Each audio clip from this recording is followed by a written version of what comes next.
Film Club. Thank you for joining us for another episode of Film Club. I'm one of your hosts, Andy Harrison, and with me, as always, it's Andy Donaldson. Hello. Every week in Film Club, we invite you along to watch a film with us, and this week we're watching Brassed Off. Brassed Off, with Mark Herman, the director, treat us with this lovely British film about a musically talented group of miners who face this economic crisis, economic turmoil, with their mines being shut during the 80s, Thatcher era, and the band and their lives face a tough future. They don't know where to go with it.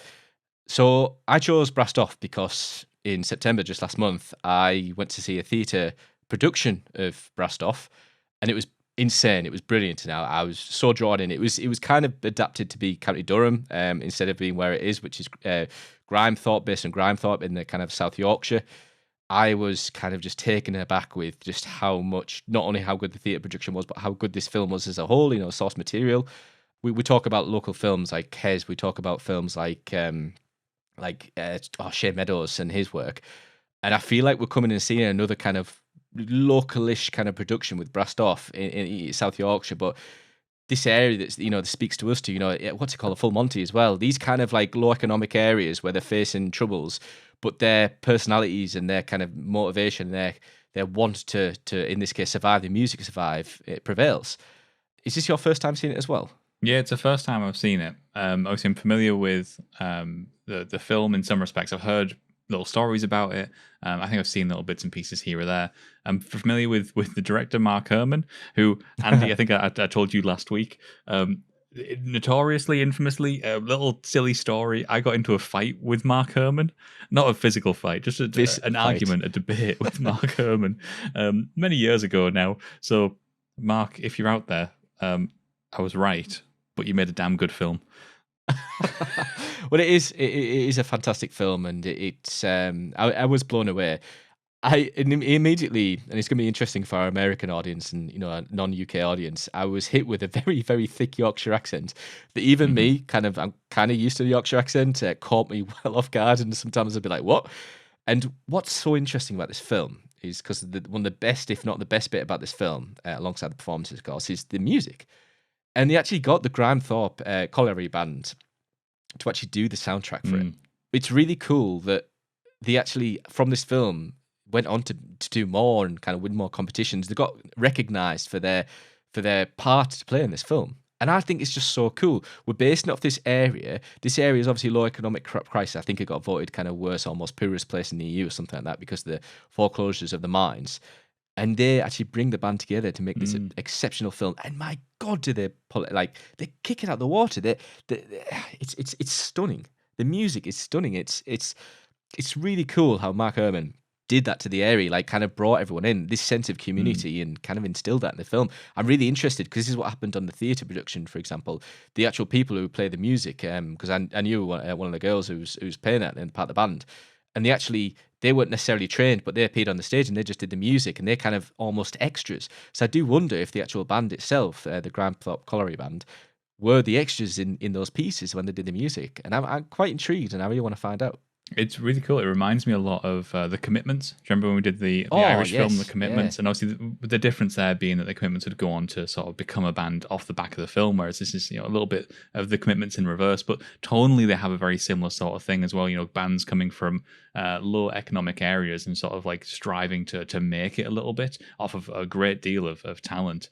My favorite thing about its use of music for this film, though, has to be the fact that it creates these gorgeous little like juxtaposed montages where, you know, you've got some of in some cases some quite awful, horrible events that are happening to the characters, but juxtaposed and played off of this absolutely beautiful soundtrack, especially the moment at which Tara Fitzgerald sort of enters the film and goes to play with them for the first time.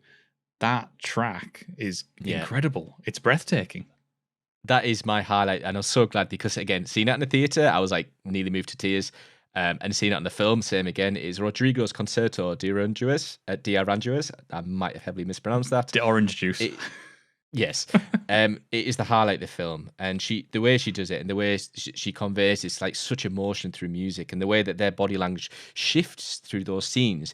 You have in the background where you have like the management saying, yes, death to the pit, death to the pit.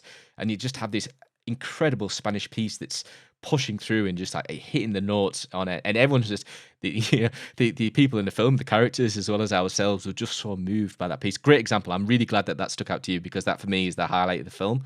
That gag is sort of wonderful to me, because the fact that they call it the orange juice is so, it speaks a lot to. Did they actually say that in the film? Because I never caught that. Yeah, it's when he says the name, and one of them goes, "Sorry, what are you talking about?" He goes, Pete Postlewaite turns around and he goes, "That's the orange juice to you." And it speaks. I missed that bit. That's hilarious. It's a lot of like their misunderstanding of the context, and they're not particularly well educated people. They're not particularly intellectual people, in sort of a worldly sense. But that does not change the fact that the music is a unifying thing, and that is what Danny is always trying to communicate to everybody. Absolutely, absolutely, and it kind of like culminates to this end piece where it's this incredible performance, and Danny unfortunately is hospitalized, and this is lovely little performance piece where they do William Fell Overture, the William Fell Overture, sorry, and it's in the Royal Albert Hall, because that's where they want to be. That's their kind of end game, and they do this amazing piece, and you have what's his name, Harry, who's played by Jim Carter. Great performance. Throughout this film is kind of quite subtle, and then he just absolutely kills it conducting. He's going for it. And you just have this wonderful piece of both acting, music, and kind of sensation and everything. And it just kind of pulls together this brilliance of a film where, as you said, music is the thematic kind of like everyone is together on the same level through the music. It's stunning. I'm so glad it spoke to you in the same way it spoke to me. I will say that Jim Carter giving that performance in the end there as Harry, where he's giving his all in the conductor's role, because obviously there's a certain point in this film where you start to think, all right, I kind of know where this is going. It's got that sort of sports underdog sort of structure to it, where they're going to be the underdogs. They're going to go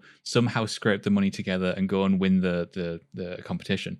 But Jim Carter's performance makes me, in a lot of ways, forgive that moment, because you can see the sort of the passion and the energy and the sort of less refined style that they're bringing to their performances without losing any of the talent or heart behind it.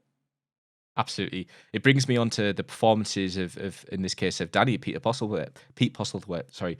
That bit at the end where he kind of has a go at everyone and says, it's not about the trophy. These guys are, they're pit closed last week and they're here and they're doing it. They're doing some of the best music of their life and they have like nothing. And then you have these amazing moments throughout the rest of the film where, even from the start, where his first appearance is him just giving his son a coggy on the bike, which is brilliant, by the way.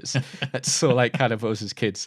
And it brings us on to his son, Stephen Tompkinson, who such like carries a lot on his shoulders throughout this film. I mean, this film is on the front page. You've got Ewan McGregor, but he's actually quite a subtle part of this film. He's not too much into it. He's just he's the kind of a romance of this film. But no, like Phil Stephen Tompkinson does so much of this, so much heavy lifting in this film. It's brilliant. It is. It's a really unusual performance. Like a lot of the time, you either get the guy who's down and out. Sometimes you get the slapstick comedy relief. Sometimes you get the guy who's trying really hard to impress his father.